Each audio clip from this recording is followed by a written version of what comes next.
Assalamualaikum warahmatullahi wabarakatuh. Selamat datang di pembelajaran daring mata pelajaran sejarah kelas 12 tentang ringkasan perjalanan apartheid di Afrika Selatan. Sebelum kita mulai kegiatan kita, mari kita awali dengan bacaan basmalah. Bismillahirrahmanirrahim. Perang Boer dan terbentuknya Uni Afrika Selatan. Awalnya pada tahun 1652,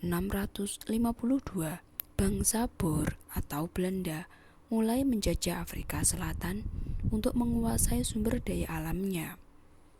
Keberadaan bangsa Boer ini terganggu dengan kedatangan bangsa Inggris yang memiliki tujuan sama.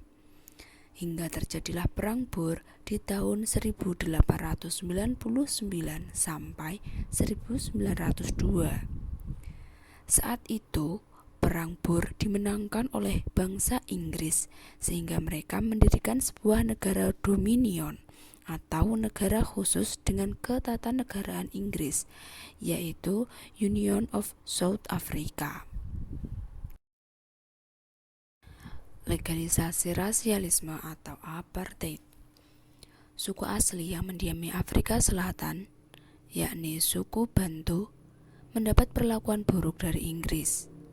Melalui Perdana Menteri Daniel Francois Malan, rasialisme terhadap orang kulit hitam dilegalkan. Nah, pelegalan inilah yang disebut dengan politik apartheid. Alasan pemberlakuan politik ini karena orang kulit putih merupakan bangsa superior.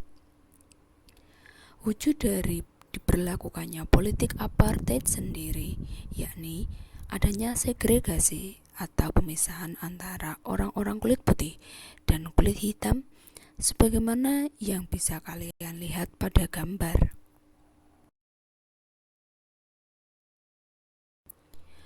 Berdirinya African National Congress atau ANC.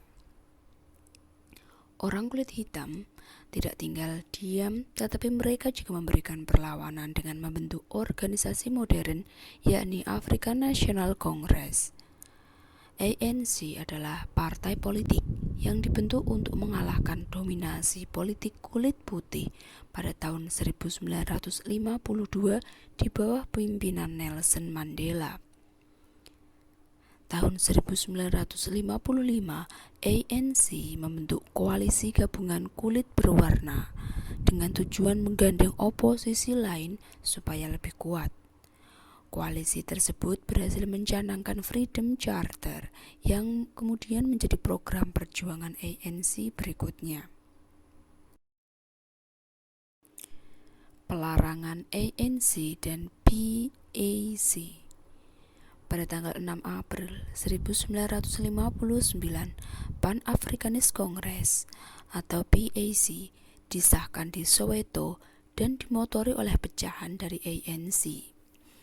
PAC mengampanyekan anti-pass laws. Kampanye pertama mereka berbuntut pembunuhan massal di Sharpeville pada tanggal 21 Maret 1960 ketika 69 orang tewas ditembak. Tepatnya pada tanggal 8 April 1960, ANC dan PAC dilarang oleh pemerintah. Para pemimpinnya dipenjarakan atau diasingkan tanpa proses pengadilan. Nelson Mandela misalnya dipenjarakan seumur hidup pada tahun 1962 sebelum akhirnya dibebaskan pada tahun 1990.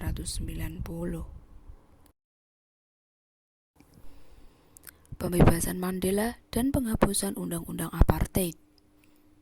Pada tahun 1970, dunia internasional berhasil menekan pemerintah baru di bawah pimpinan Perdana Menteri Pieter Willem Botha yang akhirnya melakukan beberapa reformasi politik dan juga undang-undang. Sayangnya, Botha tidak menghapuskan secara keseluruhan undang-undang apartheid sehingga keadaan semakin kacau. Keadaan inilah yang diwariskan kepada presiden berikutnya, yakni Frederick Willem de Klerk yang dipilih pada tahun 1989. Setahun setelah pengangkatan de Klerk sebagai presiden, Perang Dingin yang berakhir akhirnya berdampak bagi Afrika Selatan. De Klerk segera membebaskan Nelson Mandela dan menghapuskan beberapa undang-undang tentang apartheid.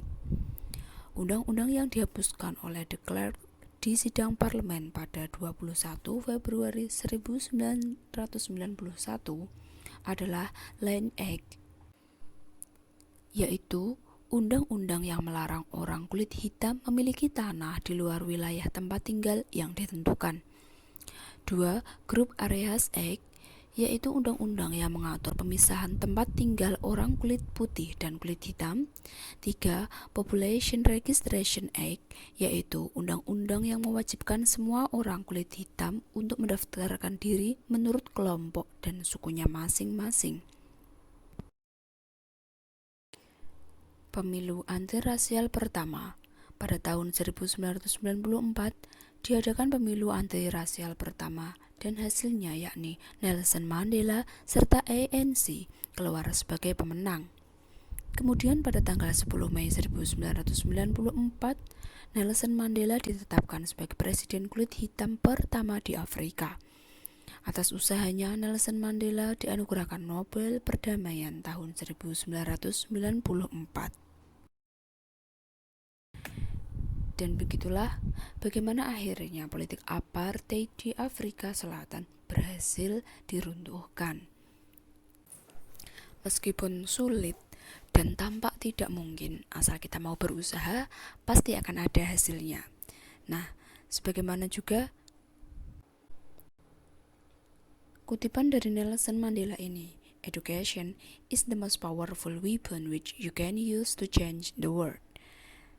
Jadi pendidikan itu adalah senjata kuat yang bisa kamu gunakan untuk merubah dunia. Jadi jangan malas belajar, jangan malas membaca ya. Kita akhiri sesi kali ini. Sampai di sini, sampai jumpa di sesi berikutnya. Jaga kesehatan, jangan lupa belajar. Assalamualaikum warahmatullahi wabarakatuh.